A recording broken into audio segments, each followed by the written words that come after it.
कल देर से आऊँगा। विभा 3 साल पहले चंडीगढ़ से अवस्थी जी आए थे। वे वापस जा रहे थे। ब्रांच मैनेजर बनकर उनका विदाई समारोह है। विपिन ने सोने से पहले बताया, यह तो बड़ी खुशी की बात है। बहुत खुश होंगे अवस्थी जी। हाँ, खुश भी और परेशान भी। विभा ने भावे चढ़ाई। परेशान क्यों? क्योंकि उनकी बिटिया नन्ही का यह एमबीए का अंतिम वर्ष है। कैंपस सिलेक्शन में उसका चयन भी यहीं विजन इंफोटेक में हो चुका है। ऐसे में ना तो नन्ही की पढ़ाई छुड़ा सकते हैं और ना ही उसे यहाँ अकेले छोड़कर जा सकते हैं।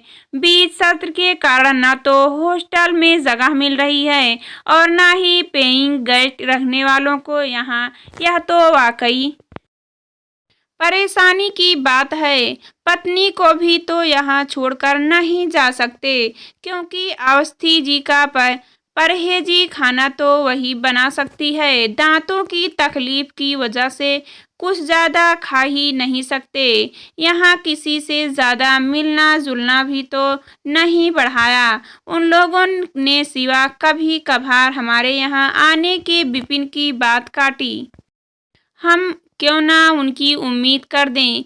विभा नन्ही को अपने पास रखकर चंद महीनों की तो बात है।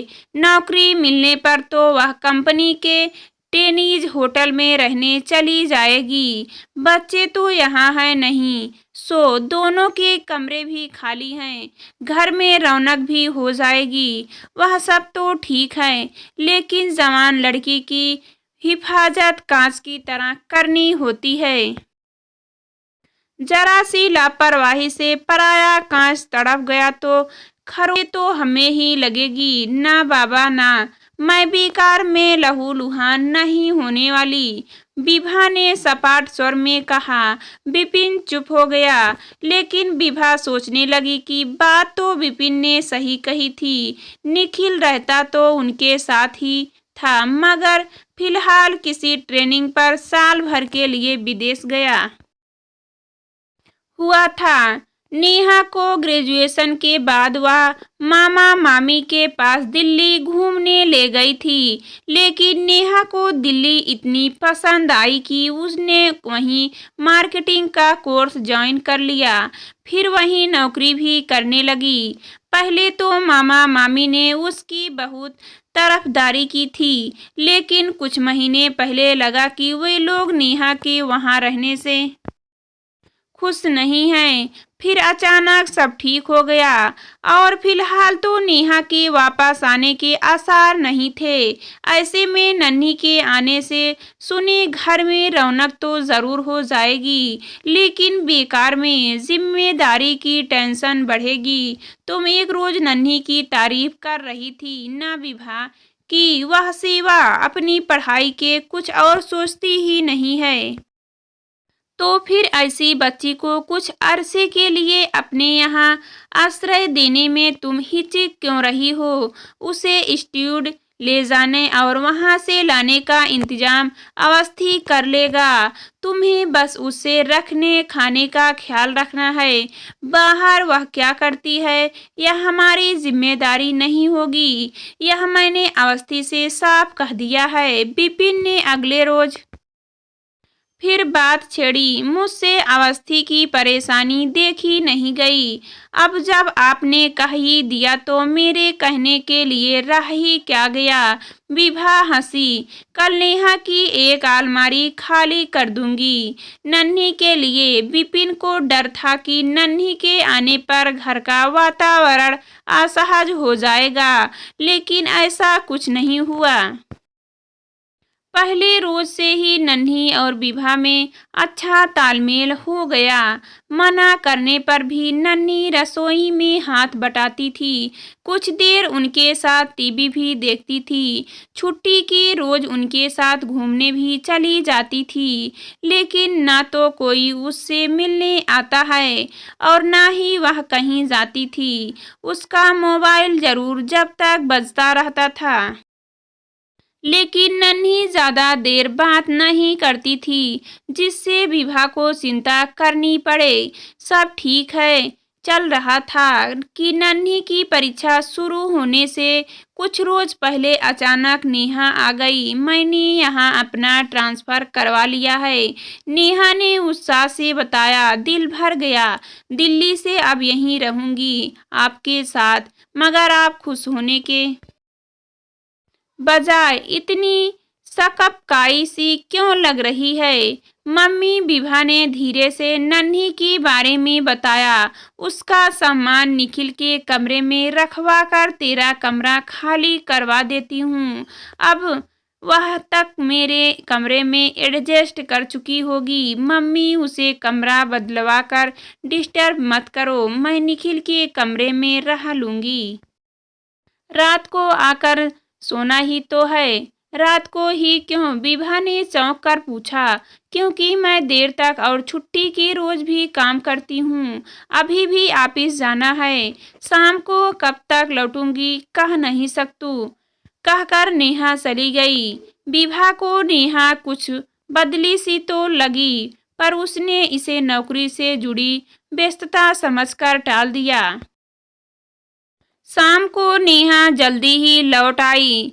तब तक नन्ही उसका कमरा खाली कर चुकी थी। वह कहने लगी कि मुझे तो कुछ कपड़े और किताबें ही उठानी है।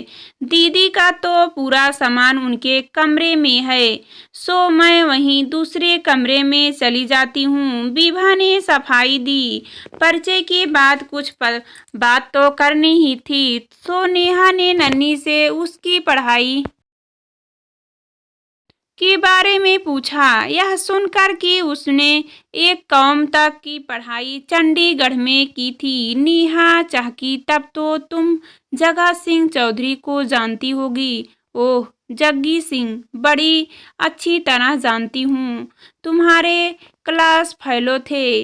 हाँ, क्लास फेलो भी, सीनियर भी और फिर जूनियर भी।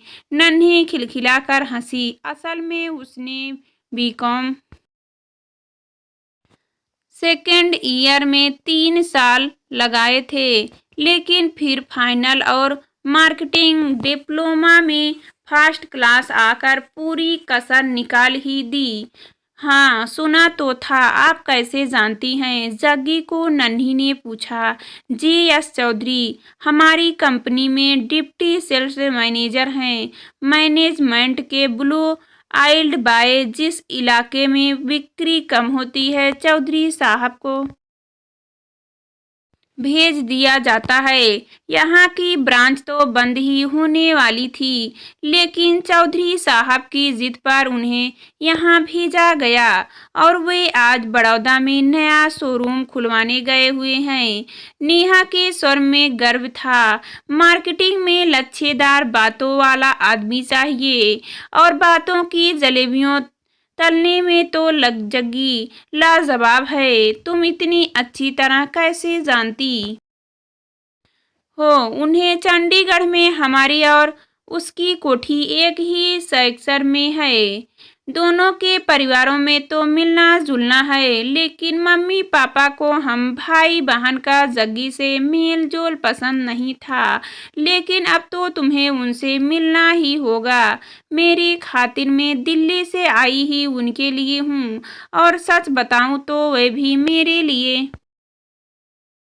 ही आए हैं, क्योंकि दिल्ली में मामी का हमारा मिलना जुलना खटकने लगा था, सो हमने वहां से हटना ही बेहतर समझा, कहकर नेहा ने विभा को पुकारा। मम्मी, नन्ही मेरे बॉस के परिवार को जानती है, सो मैं सोच रही हूँ कि इससे मिलने के बहाने चौधरी साहब को एक रोज घर बुला लूँ। बॉस से अच्छे ताल्लुकात बहुत काम आते हैं। ठीक है, पापा से पूछकर किसी छुट्टी के दिन बुला लेना, विभा बोली। नेहा की नन्ही से खूब पटने लगी। एक रोज नेहा का फोन आया कि अधिक काम होने के कारण वह देर से आएगी। खाने पर उसका इंतजार ना करें, ना ही फिक्र, वह ऑफिस की गाड़ी में आ जाएगी।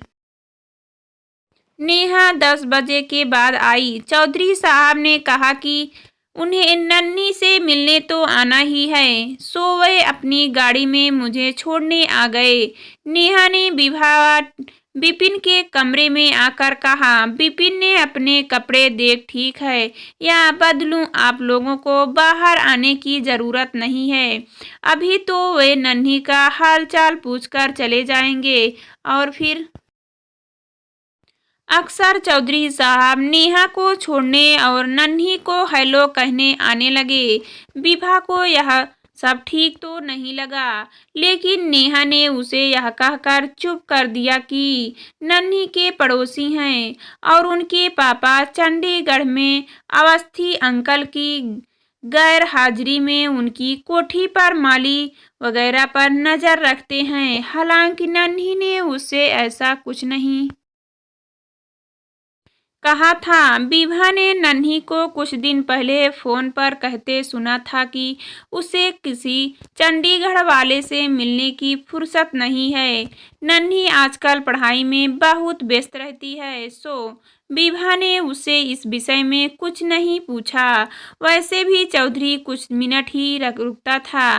परीक्षा के दौरान नन्ही से कहा कि वह रात का खाना 7 बजे ही खा लेगी, लेकिन चौधरी जो हेलो करने के बहाने खलल डालेगा, उसका क्या करोगी? विभा हंसी। मैं कहना तो नहीं चाहती थी आंटी, लेकिन चौधरी मुझे हेलो कहने के बहाने नेहा दीदी को छोड़ने आता है। मेरे कमरे में तो उसने पहले दिन के बाद झांका भी नहीं। पहले रोज जब दीदी आपके कमरे में गई थी तो मैंने उससे कहा था कि तुम ही होने वाले सास ससुर के कमरे में जाकर उनके पैर छू आओ। तो उसने बताया कि सास ससुर तो मम्मी ही पसंद करेगी, शादी तो उनकी सुझाई लड़की से ही करनी है। यहाँ तो वह महज टाइम पास कर रहा है। मैंने कहा कि अगर उसने नेहा दीदी के साथ कुछ गलत किया तो मैं उसकी मम्मी को ही नहीं, चंडीगढ़ में सारे पड़ोस को उसकी करतूत बता दूंगी। चौधरी ने कहा कि ऐसा कुछ नहीं होगा, और वैसे भी नेहा की शर्त है कि जब तक मैं उसके पास शादी की बात नहीं करूंगा, वह मुझे हाथ भी नहीं लगाने देगी। शाम गुजारने के लिए उसके साथ कहीं बैठकर गपशप कर लेता हूँ, और कुछ नहीं।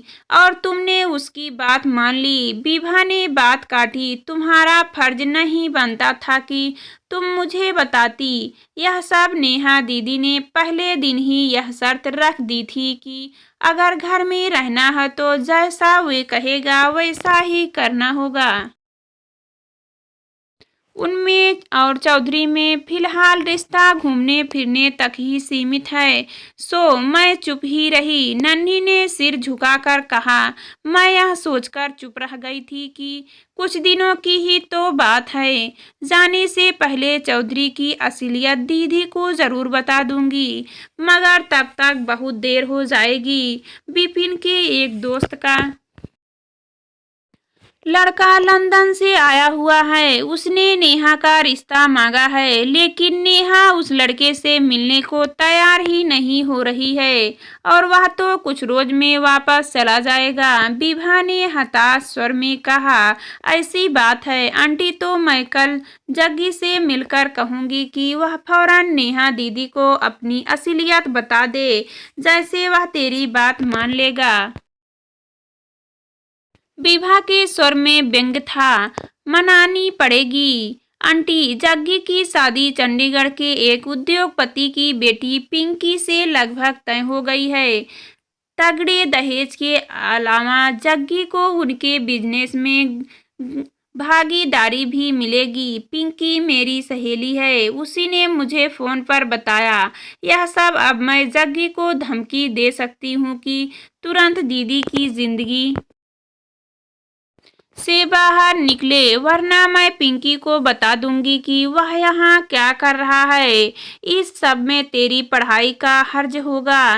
नन्ही पढ़ाई तो जितनी हो सकती थी हो चुकी है आंटी। फिर इस बात में सबसे ज्यादा समय नहीं मिलेगा। आप बेफिक्र रहिए, मैं सब संभाल लूंगी, नन्ही ने आश्वासन दिया। नन्ही रोज दोपहर को घर आ जाती थी, लेकिन उस दिन वह देर शाम तक नहीं लौटी। विभा ने उसके मोबाइल पर फोन किया। मैं ठीक हूँ आंटी, आने में हो सकता है कुछ देर और हो जाए। नन्ही ने थके स्वर में कहा, तू है कहाँ? मैं जग्गी यानी चौधरी के फ्लैट के बाहर बैठकर उसका इंतजार कर रही हूँ। वह बड़ी देर से बस अभी आया कर रहा है। अब मैंने उससे कहा है कि आधे घंटे में नहीं आया तो मैं पिंकी को फ़ोन पर जो जी चाहेगा बता दूंगी। तुझे उसके फ्लैट पर अकेले नहीं जाना चाहिए। नन्ही, किसी कॉफ़ी शॉप में मिलने से घर पर मिलना बेहतर है। आंटी, ऑफिस में मिलने पर नेहा दीदी को पता चल जाता। आप बेफिक्र रहिए, जग्गी मुझसे बदतमीजी करने की हिम्मत नहीं करेगा।